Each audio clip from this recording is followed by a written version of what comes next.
Lord, let your ass get put to death. And them times is so far from us right now. All right, you got kids out here being rebellious as hell against their parents. You got men of our nation, big stocky men of our nation, bending over, getting on their knees, blowing rod. Women transforming into men of our nation, of Israelite people, man. All right, of you Negroes, Latinos, and Native Americans, man. We now the culprits, man. Eating swine's flesh. Okay, so we transgressing daily, man. And it seems as if nothing's going to happen, but this is why Ecclesiastes 8:11 says, because sentence against an evil work is not executed speedily, therefore the heart of the sons of men is fully set in them to do evil. What does that mean? It means when you see evil take place and nothing happen to that evil or wicked act or man in return, meaning he just walks free, he never gets judged, it creates a certain heart. It hardens your heart against the Lord, and it makes you believe as if there is no remedy for wickedness, so you might as well become part of it. It's fully setting you to do evil. You know, you might as well get be part of that whole process of wickedness, seeing that they never get punished. And that's the mindset of America. You might as well be, they say you might as well be home. At least it'll land you a good job. You might as well shave your bed. At least it'll keep you employed. So forth and so on. With the wicked worldly doctrine, man. But it all stems from the sentence against an evil work being not executed speedily. Now, ancient America, this was the deal. Okay, I'm reading from an article that basically goes into the history of crime and punishment in the medieval. First, I'll just read the concept of medieval punishments. All right, and it says throughout the medieval period, it was believed that the only way to keep order was to make sure that the people were scared of punishments given for crimes committed. You're not going to be scared of the punishment if you don't even know the punishment. You're not going to be scared of a punishment if you've never seen the punishment actually be taking place. Being locked up and in jail is something that takes place far away from your eyes. You don't see it until you go. You hear stories only. In the ancient world, when men were stoned, you didn't have to hear no stories. That stone was a part of your hand. His death was a part of your hand, and he was cleansed because he was wicked, and you were doing a righteous act, so you felt moral. Not only that, you felt scared as hell, lest you be on the receiving end of that rod. Simple. And they understood that in the medieval times. Even up till early America. I'm going to get into it. It says, for this reason, all crimes from stealing to burglary of houses to murder had harsh punishments. Although the goals is the ancient medieval word for prisons. Although there were goals, they were generally used to hold a prisoner awaiting trial rather than as a means of punishment. They didn't use prisons as 20 years in prison, 15 years in jail. That didn't happen in the medieval world. You got your hand cut off. All right? You got put in the stocks. I'll get into a little bit of that punishment later. Fines, shaming, being placed in the stocks, right? So there was fines, there was shaming. The Bible deals with a lot of shaming. All right, being placed in stocks was the medieval way. Mutilation, cutting off of body parts. The scriptures tell you eye for an eye. If a man cut off a man's arm, and you know, the Lord even spoke on that was in the way of how his believers should retaliate to each other. Meaning we should come with forgiveness. But if a man of a heathen nation cuts off your arm, damn right you want his arm. You know? It says mutilation, cutting off the parts of the body, or death were the most common forms of medieval punishment. There was no police force in the medieval period, so law enforcement was in the hands of the community. Boom.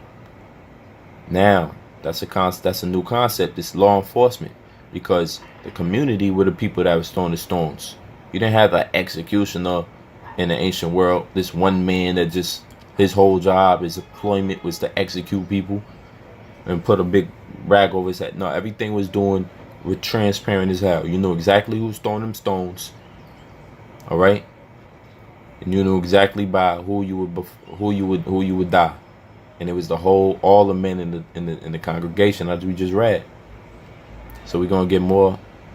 Leviticus 20:13 says, if a man also lie with mankind, this is going to get into something called homosexuality, or LGBT, or LGB, whatever. As he lied with a woman, so man lying with another man, like he's having sex with a man having sex with another man, a man taking part in intercourse with another man, a man butt raping, getting raped, getting blown by another man, any sexual encounter with a man on man. This is talking about you. This act, it's just a wicked act. It's a vile act. As he lied with a woman, man on woman, natural. That's how it's supposed to be. As far as I remember, in America taught that as growing up as a child. It says both of them have committed an abomination. If you do these men on men, women on women, nasty things, you're supposed to be destroyed. It was a filthy, wicked act. It says they shall surely be put to death, their blood shall be upon them. Yeah, blot it out. Lest that wickedness spread like a virus. You see, it spreads. It's a mentality issue. It's a demon. All right, and a Tyson wicked, vile spirit. Genesis 9:6. Whoso sheddeth man's blood, by man shall his blood be shed. From the image of the Most High made he man. Eye for an eye. You kill, you get killed. You murder, you get murdered. Who's gonna do that murder? The man that you murdered can't do it. You would die at the hands of the people. People took place in the blotting out of wickedness in the ancient Israel in their own parts of town. From town to town, they took place in it. It's not something you heard or read in an article or you left up to the police. You took place in it. In many parts of the Arab world today, the people take place in it. In many parts of the South American world today, the people take place in it. You'll see, every once in a while, you'll see in DR a video where man just getting his arm chopped up with a machete, man. And everybody's there helping him, kicking him to the floor. You know? That's called public justice. Street justice is what they call it in America. You get put in jail for that. You know? You can't be a judge in America. You can't. They don't allow you to. Psalm 66:3 say unto the Most High, how terrible art thou in thy works. You supposed to fear the Lord. He's a terrible power, man. You walking around thinking the Lord is about to deliver candy canes, and you want to say thank you every once in a while because you cut your cable back on. Man, listen, man. The Lord's tired of your 6 days a week being wicked as hell on the 7th day, or on Sunday, going to church, trying to get your virtue back, trying to make yourself feel good, and then starting all over with that wicked cycle for the rest of the 6 days until the next sit-down session on Sunday and singing and dancing. The Lord tired of that, man. You trying to play the Lord for a fool. He ain't about that. All right, so in tools of punishments, real quick, I'm gonna run through a few of these public shaming, man. Public shaming from, it says the following were some common tools of punishment. It's like it is from an article called Colonial Punishments. You could just Google it if you want to see. The following were some common tools of punishment in colonial times. It says stocks. The stocks were a small wooden device with footholds. A seated person's ankles were locked in while his legs were held straight out. Man, if you've seen this, you would be laughing because it looks like a funny little punishment that you wouldn't want to endure, not even for an hour, man. And whatever thoughts in your mind of doing something or getting away with it, man, putting your head in this stock or your feet in these stocks would get right rid of that wicked thing, man. Stocks is for the ankles, and the pillory is for your head. That's where you have the man with his head in his hands in a wooden, it's called a pillory, you know. So it says it was common for onlookers to throw rotten fruit or rocks at the criminal, making the punishment even worse. Whipping post. The whipping post was where criminals were publicly whipped before onlookers and neighbors. You had to strap up to the post, just like in the movie Roots, how they had Kunta Kinte, man. ducking stool. The ducking stool was a chair to which criminals were tied and dunked into water as a punishment.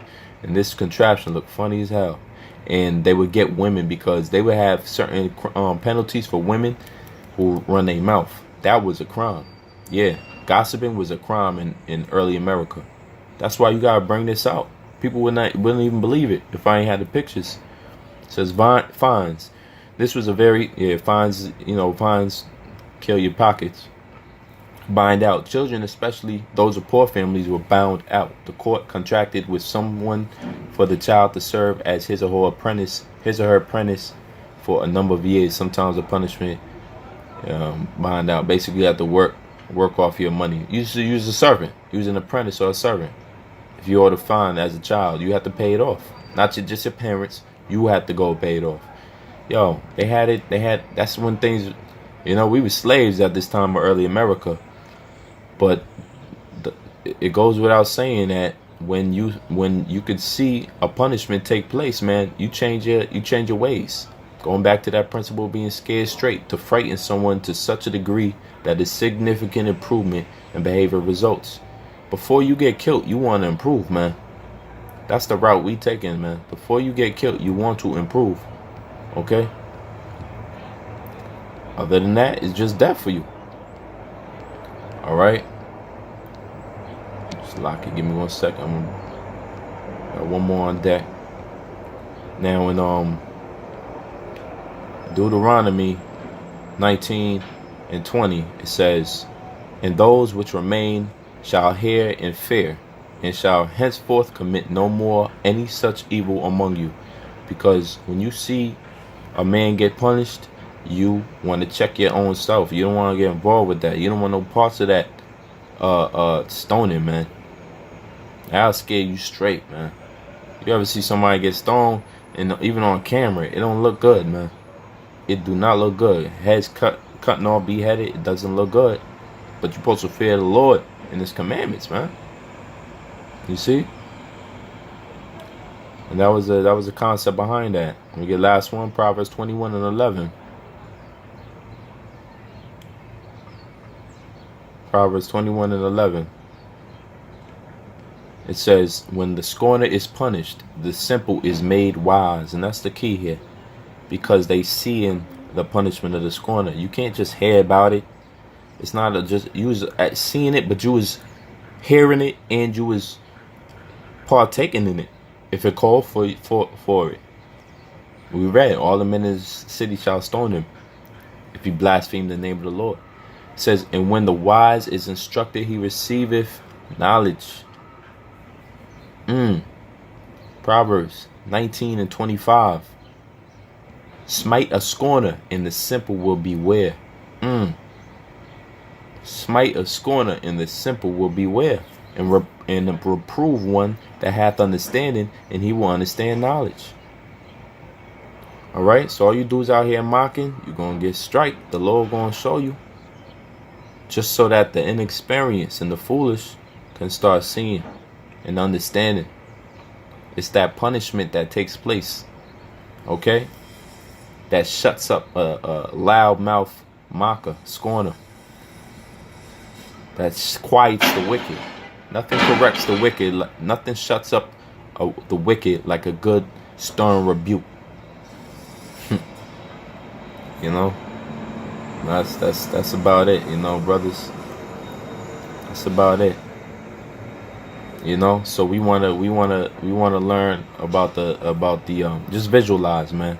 We don't have it now in this society where we could see Esau getting paid back, or not as of yet. We can't see the laws being upheld in this society the way they were designed to be upheld. But we could visualize, man. When we read the Wada Yahweh Shem Yahshua for the understanding of this and of the word, when we read it, we could visualize how that would seem, how that would feel, and how that would look. And you could learn from that. Alright? So Lord willing, brothers is edified. Say shalom till next time.